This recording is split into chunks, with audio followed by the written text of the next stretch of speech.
नमस्कार दोस्तों, मैं प्रदीप दुबे। आज हम आपको इस वीडियो में बताने वाले हैं मनी व्यू कंपनी के बारे में।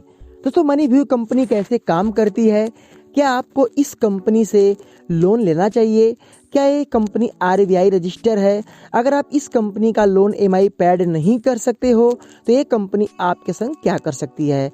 तो चलिए आप इस वीडियो को शुरू से लेके अंत तक वॉच करना, तभी आपको जानकारी मिल पाएगी। तो मनी व्यू कंपनी एक पुरानी कंपनी है जो कि 10 मिलियन प्लस इनके डाउनलोड हैं और रेटिंग की बात करूं तो 4.4 की इसकी रेटिंग है। और दोस्तों, एक कंपनी जो है आपके हर कंट्री में लोन देने की बात करती है। दोस्तों, इस कंपनी से आप जो है अच्छी खासे लोन ले सकते हो और एक कंपनी एक एनबीएफसी आरबीआई रजिस्टर है। दोस्तों, ये जो कंपनी है यहाँ पे आपको 10,000 से लेके 5 लाख तक का आपको लोन मिल सकता है। इनका दावा ये है कि हम जो है आपको करीबन 2.5% से लेकर हम आपको 2.5% पर मंथ इंटरेस्ट के साथ लोन दे सकते हैं और ये आपको 3 मंथ से लेके 5 वर्ष तक के लिए आपको लोन देते हैं। और यहाँ पे आपका जो प्रोसेसिंग फीस की बात किए हैं 2.5% से लेके 4%, वो भी आपके लोन अमाउंट के ऊपर डिपेंड करता है। दोस्तों, ये जो है आपका जो एसएमएस है, जैसे कि मान लो आप अगर इनसे लोन अप्लाई करते हो तो आपका इनके जो अलग अलग पार्टनर हैं उनसे भी आप ले सकते हो। और साथ ही साथ ये जो कंपनी है एनबीएफसी रजिस्टर में आती है। अब यहाँ पे सवाल ये आ गया, किन लोगों को ये लोन देते हैं। दोस्तों, ये जो है सैलरी पर्सन, सेल्फ एम्प्लॉयर और बिजनेसमैन को भी लोन देते हैं। साथ ही साथ यहाँ पे आपका सिविल को भी फैक्स करते हैं। यहाँ पे इनकम प्रूफ की बात करूँ तो पैन कार्ड, आधार कार्ड और आपको बैंक स्टेटमेंट, आपका पैसा एक फिक्स अमाउंट आना चाहिए। और आप अगर इनसे लोन अप्लाई करते हो, अगर आपके सिविल में कोई भी इफेक्ट है तो ये आपको लोन नहीं देंगे। साथ ही साथ यहाँ पे अगर मैं बात करूँ तो ये जो है आपके सारे मोबाइल के परमिशन को अलाउ करवाते हैं, क्योंकि अगर आप पैसा पैड नहीं करते हो तो ये आपके जो सिस्टम को है ऑटोमेटिक फैच करके रखते हैं और कॉल भी करते हैं। दोस्तों, मैं आप बता दूं, मनी व्यू कंपनी जैसे कि ये जो कंपनी है, मान लो अगर आप इनसे लोन ले लिए, मान लो अगर आपका जो ईएमआई है अगर आप टाइमली इनको नहीं दे पाए तो ये कंपनी जो है आपके पास जो है लीगल तरीके से लेने की बात करती है। बट एक कंपनी कुछ पॉलिसी ये है कि अगर आप इनका पैसा नहीं दे पाते हो तो एक कंपनी आपके ऊपर लीगल कार्रवाई कर सकती है।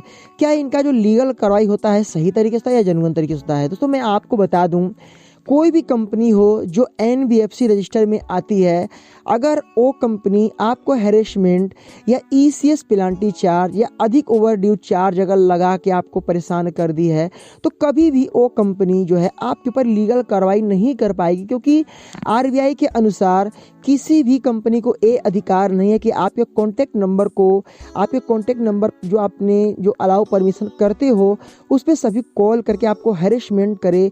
एक किसी कंपनी को अधिकार नहीं दिया गया, यहाँ तक कि बैंक को भी नहीं। आरबीआई के अंडर में आती हैं कुछ कंपनियां जो आरबीआई ये बात क्लियर करके बताया है कि अगर किसी कंपनी का पैसा रुकता है तो वो कंपनी इंडिविजुअल तरीके से, अगर वो लीगल तरीके से अपना पैसा लेने के लिए पूरी कोशिश कर सकती है, बट किसी भी कस्टमर को हैरेसमेंट नहीं कर सकती है। ये सब आरबीआई के पॉलिसी में लिखा है।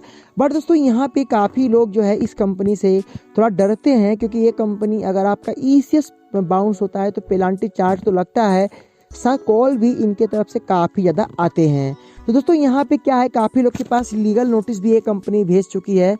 तो यहाँ पे काफ़ी लोग ये सोच रहे हैं कि मुझे जेल हो जाएगा और मुझे जो है फांसी हो जाएगी, मैं अंदर बंद, लीगल कार्रवाई होगा मेरे ऊपर जो है। दोस्तों, मैं आपको बता दूं, कोई भी कंपनी आपको कभी भी फांसी या उम्र कैद नहीं करवा सकती है।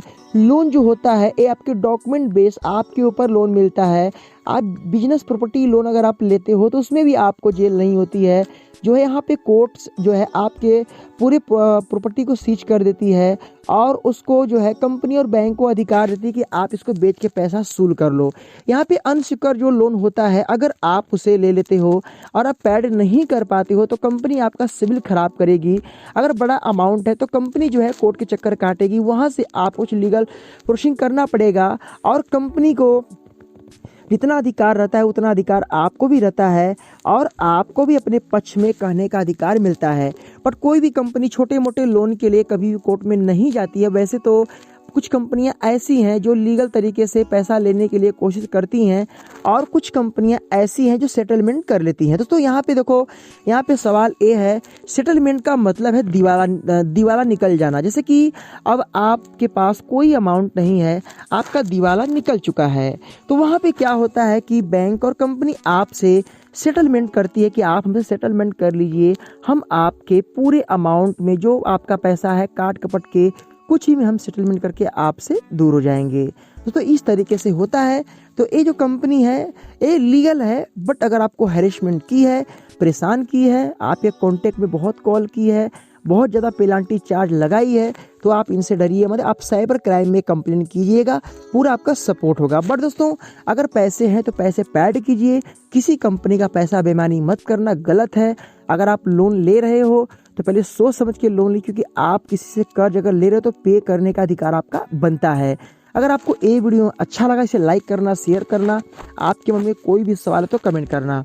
फिर मिलेंगे नए वीडियो के साथ, तब तक के लिए जय हिंद, वंदे मातरम।